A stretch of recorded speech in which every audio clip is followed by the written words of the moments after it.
Grassroots Sessions. My old lady learned to hide her tears, and my old man, I'll work him till he's done, never thank him once, and I'll watch as he carries on.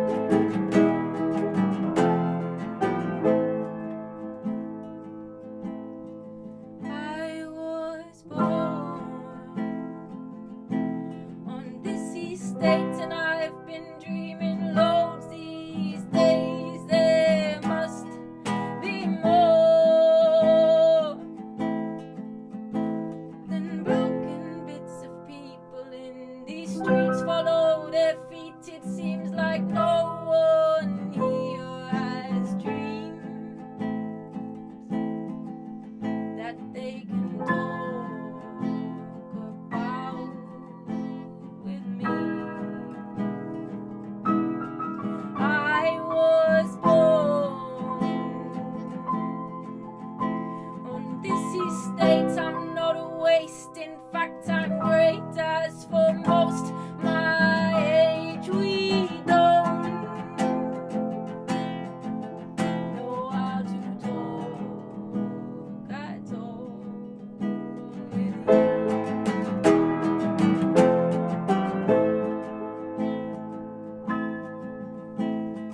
Oh, look at all the lonely people.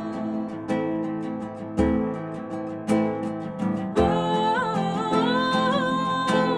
look at all the lonely ones living separately.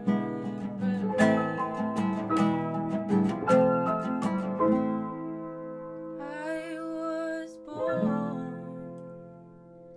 on this old earth, and this won't work if I must waste my brain away. My old lady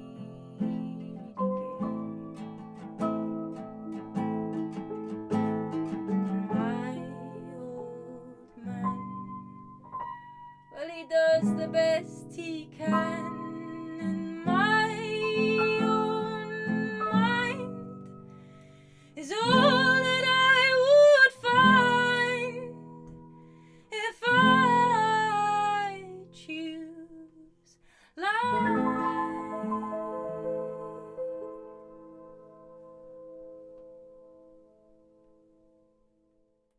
Hello, beautiful beings. Thank you so much for joining us on Grassroots Sessions. We'd just like to say a massive thank you to all of our patrons on Patreon for supporting us. We could not make these videos without your help, so Yes, thank you thank so you. much. If you enjoyed today's song, then do feel free to pop a quid in our digital hat via the link below. And yes, we're going to talk a bit about this song. This song is called Estate, and it's written... You wrote it. I wrote it, but Yeah. quite a few years ago, actually. Yeah, Before we were aligned on the Mobius Loop journey, I was writing... So I was doing solo sets and writing songs on my own. Yeah. This one in particular was written about growing up on council estates in the north of England. I grew up my early years on Greenland's council estate, and then we moved when I was in high school to Brookfield estate. And yeah, the song is about what it's like growing up in these environments. And I was actually inspired to write the song by Chris Davis, an amazing friend of mine. He set up a wonderful, amazing organisation called Sound Skills on Brookfield Estate. And it's basically a tiny little community centre that basically encourages the people on the Brookfield Estate to get involved in creative projects, and gives them resources to do that, and really empowers local people to create. And I don't know what I would have done without Sound Skills. They've just been such an amazing influence in my life. We'll link them below. We'll link Sound Skills below. They've unfortunately obviously been shut during the lockdown, but they've just done so much amazing work for the local community. And 20 years perhaps. Yeah, It's been incredible. Amazing actually, because Chris Davis, who set it up, he actually went to university with your dad. Yeah, he did. And we both grew up in Preston and never met each other. And just those alignments are so interesting. It's incredible. And, Katie eventually took me to Sound Skills when she joined the band and told me all about her childhood and going there to explore. They really encouraged her songwriting. Such an amazing organisation, because you grow up on these estates, and a lot of low paid workers essentially are living on these estates. The lowest income families. Aren't they? And so there's real low morale. There's a real sense of that you can't really be creative because you got to go and work and earn money to pay for things, and usually the sort of work is very low paid. So I got my first job when I was 12, and it was in a local shop, and I was getting £2 an hour, and I learned very quickly that a whole hour of my time being worth £2 was just it's such an impossible situation. I felt really this sense of how will I ever save up enough money to buy anything, because I was working every day after school and all day on a Saturday, and then at the end of the week I'd get £20, and then I'd spend the £20 in the shop that I was working at. Growing up in a household where my mum and dad, they were working their whole lives to pay for a roof over their head, and yet we've had very little money all the time. It was so the vibe on the estate is don't waste your time doing creativity, because you're going to have to get a proper job, and you're going to have to get in the real world and understand that you're going to have to probably do a job that you hate to pay for things just to survive in society. My mum, she's still working at Asda now, and these jobs were she's amazing, she's doing this job every single day, and she's making the shareholders at Asda very, very rich, but her pay bracket will ultimately remain the same. And basically so I was living on the Brookfield when I started high school, and I was going into Sound Skills a lot. It was such an amazing sanctuary for me. They had recording studios and they had equipment there, and they really encouraged my songwriting, and they would help me record the songs I was writing when I was 13, which are really embarrassing to think about now, because I was 13 and writing about whatever I was writing about. Impressionable. So they would really encourage that. They would help me make artwork, sort of trying to understand how to create a musical product. It's amazing. They were amazing, and it was all for free. There's such incredible people. I got to record loads of songs, and I learned, gained confidence as a performer. Chris Davis was running a project called State of Youth, and he was getting people on the Brookfield to create creative art about what it's like to grow up on these estates, and he asked me to write a song called Estate, and that's the song that was born. And it's one of the few songs that I wrote at that time where I look back and think, wow, that's a really great song that I wrote, and I was quite proud of my younger self for writing that.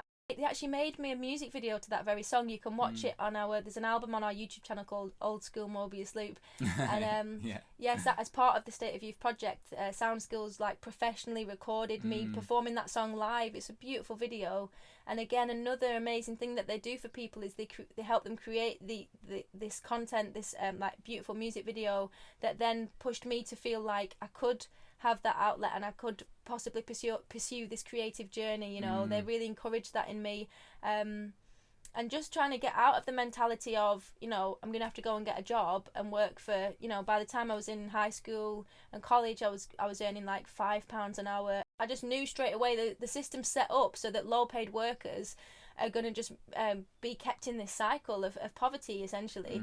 And I felt like the idea that the things that I've loved since very, very young is creative subjects. I love singing and dancing and drawing and painting, and just being told over and over and over again, you're probably going to have to just get a real job and snap back to reality and get with the program. Really, I think you got told it harsher than that. Yeah. She's glamorising it a bit. Yeah, with maybe adds a load of swear words in. And most people in these growing up on these estates, they do go into low paid work, and it is a cycle that perpetuates itself. I'm really lucky because I was the first person in my whole family going back generations to actually go to university and have the opportunity to study and not have to work. I was and I chose to study experimental music, and it was quite funny because when I was in college, I went to college and I was telling my mum I was interested in philosophy and sociology, and she was saying it was so funny. She was like, "Oh, Katie's going to study all the ologies like this," and when I told her I was going to study music at university, she was like, I thought you were going to do ologies. It's just so funny. And I said, well, there's a section of the course called ethnomusicology, so she was happy about that. But yeah, my mum and dad are so beautiful, and they've grown up, you know, their family goes back generations in Lancashire, and they've grown up on these estates themselves, and they've held down these jobs, and yeah, it's just the song itself is like sort of growing up in that environment and looking around at the people, and the people seem very depressed and broken and like sad because they're looking at the TV and the media, which is showing people living in luxury and showing, you know, millionaires and all this, and then they're in a situation where they can get £5 for an hour of their time, and they're having to like be on benefits to afford food for their kids, and the morale is so low, you know, and the places like Sound Skills really give people an escape from that, and just really offer people an opportunity to dream and have a vision. There's so many people coming through Sound Skills who are so talented, and they'd record, you know, tracks and music videos, loads of artists as well, people doing painting and drawing, and then the Sound Skills would encourage them by, you know, putting on exhibitions of their work, and just I can't express how much value a community centre can bring to a council estate, like just such an amazing hub for creativity for people on that estate. So massive shout out to Chris Davis and Jamie O'Connor as well, who are both still working there, and Daniel Squires. And when she joined Mobius Loop, Katie took us there to record our first album. Yeah, we did. And we did. We recorded it at Bill Lloyd's, didn't we? We ended up taking the studio and the sound engineer to Bill Lloyd's house, but we also worked on Life Force there. In the studio there. Yeah, and but the album was mixed and mastered at Sound Skills. Yeah, that's right. So it was incredible. And to we go ended back up working there after university. We worked there for a year. Sound Skills, working with the younger kids who were coming into the centre, and what an opportunity that was to sort of come full circle with it, and then to be someone who's, you know, doing for others what was so amazingly done for myself, just helping encourage creativity in people and offering a different mindset. And I just feel so lucky that since such a young age, you know, when people ask what you want to be when you grow up, I always just said I want to be a singer. I want to sing, and I just feel so lucky that that's such a big part of my life now. And I remember being in. I was just going from one low paid job to the next, and just feeling like it was such a con. And thinking this is why people turn to crime like so much on these estates, is because they think this is a con, a whole hour for a £5. I'm never gonna be able to save up enough to get anything, because when you've earned it, at the end of the day, you just go and spend it, and then you're in the same situation. Especially when you're starting from a baseline of zero. Most of these kids, most of these people, they don't have savings, they don't have anything to start with. You're starting from, oh, there's an hour, give me a £5, and then you've got a £5, and you're like, right, well, I'm gonna go spend that on some fags or something. You know, there's the vicious cycle of like creating addictions to help cope with the sadness of the situation, and that's why people end up turning to crime, is because they try and think of savvier ways to earn money, and they think, well, you know, if I can earn 300 quid doing this illegal activity or whatever it is, or I could go and spend an hour of my day to earn 5 quid. There's a sense of like, you know, the richest in society, they can earn 10 grand for doing an hour's talk, you know, or and then the poorest in society have to, you know, fry chips for a whole hour to get a £5. You know, it's just so unequal in that sense. And I have a really strong feeling of not wanting to do those jobs. I felt like it was robbing my time. I felt like it was taking away all my energy. I didn't have energy for my creative work anymore. And like we said in our last video, it was really going to university that was sort of saved us from a lot of that, because we got student loans, and then we just took the pressure off having to work every single day to have money to eat, and we could just relax a minute and think about making music and creativity. And so actually I wanted to speak a bit about the words in the song.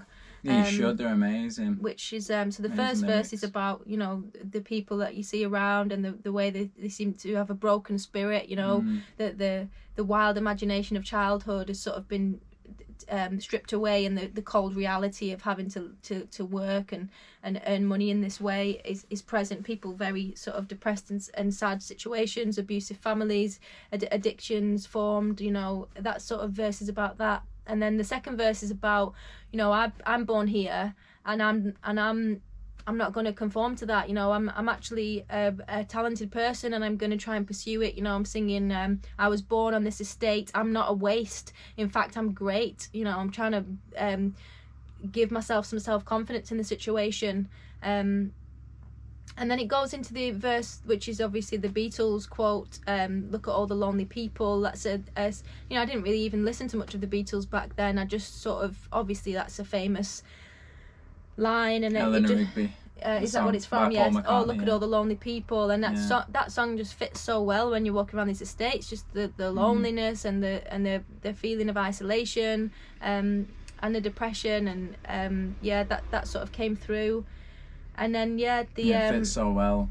Yeah, and then the final verse is, you know, trying to connect me back to my ancient lineage. I was born on this earth, you know, I'm not being defined by being born on this estate. I was born on this ancient land, and I'm not gonna, you know, I'm not gonna spend my days selling hours of my time for really low pay if I can figure out a new way of doing it, you know.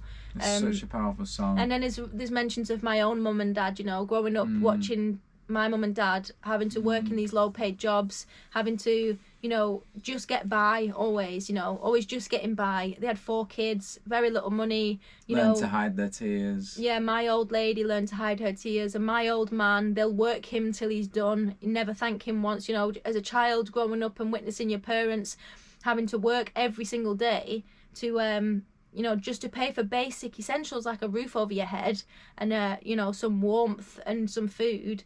It's just such a different life. And then you're watching on the telly all the time people living in mansions, and there's such a disconnect between you know, your reality and you end up not appreciating what you do have, in a sense. You know, you're always looking at people living better than yourself, but not quite appreciating, well, I've got arms and legs, you know, I've got ability, I've got a healthy body that works. Definitely going to college, going to university, these things have really helped me, you know, stay away from those usual patterns of, you know, leave school, get a job, and then you're in that job then because you got things to pay for, and you're just sort of staying in those jobs for the rest of your life, essentially. There was definitely a feeling of that at high school, which was the idea that, you know, you're going to go and get a job after this. There wasn't really an encouragement to go on to higher education. I went to Ribbleton Hall School, Ribbleton Hall High School, which is closed down now. It's a pretty crazy school. Like, I remember the teachers used to ask,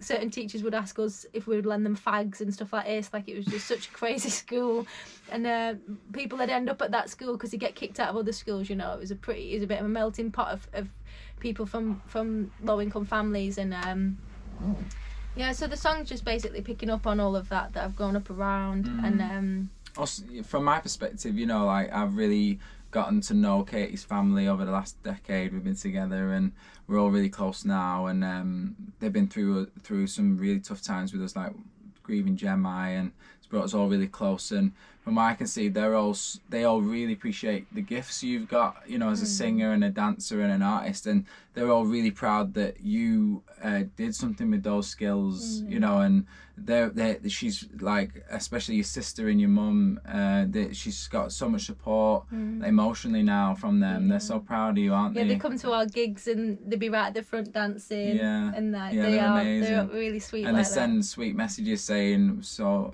happy you've pursued your dreams, which really epitomizes the song, and that you're living your dream, and that you're using those creative abilities that we didn't inherit. Where did you get them from?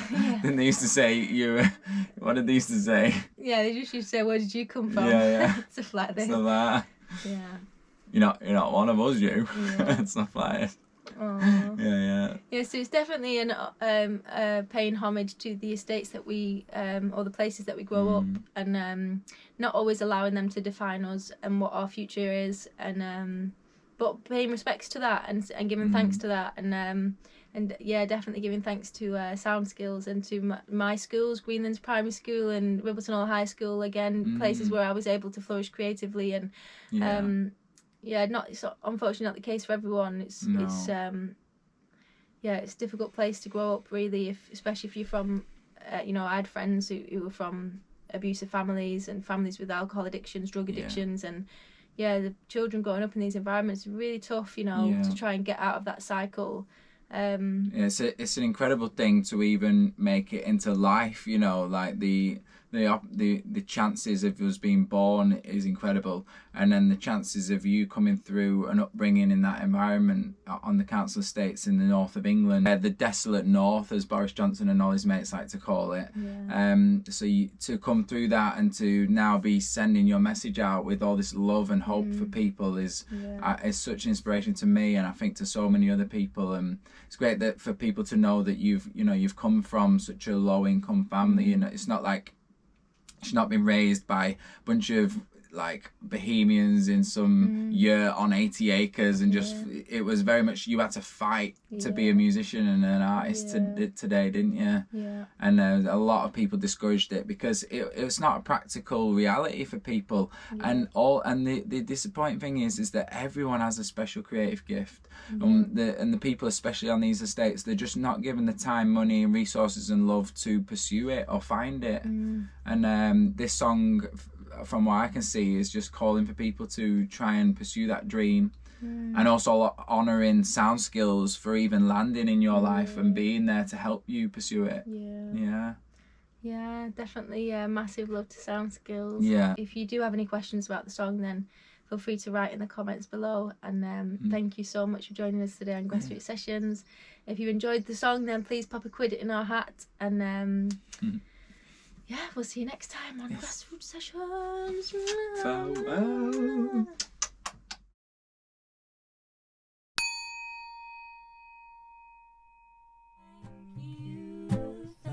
Grassroots Sessions is made possible by our wonderful patrons who support us on Patreon. Thank you so much to all of you beautiful beings.